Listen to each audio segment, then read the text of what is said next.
there's a plan to stage a Pacquiao fight here in the Philippines. Sir, will you be on board, sir?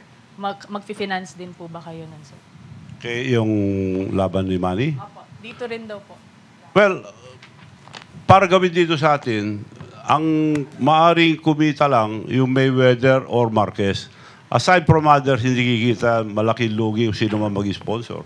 So, dalawa lang. Kung papayag si Mayweather, wow, maraming. Sigurado yan, kita lahat. Si Marquez, baka hindi naman masyado malugi o kumita pa. So, iba, wala na. Wala kikita, kaya mahirapan tayo mag-host dito. Pero ganun din yung structure ng funding, sir.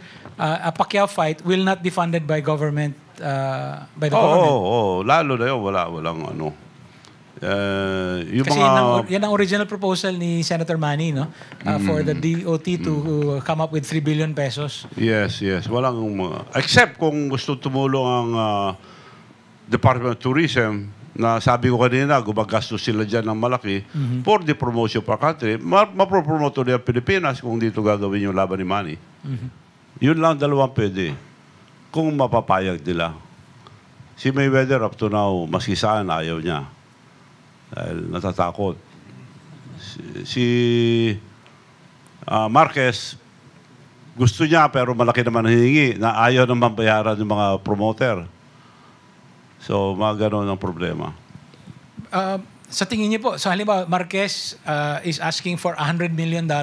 Hindi, walang papasol dyan. Siya lang yun. Hindi papatulan ng promoter.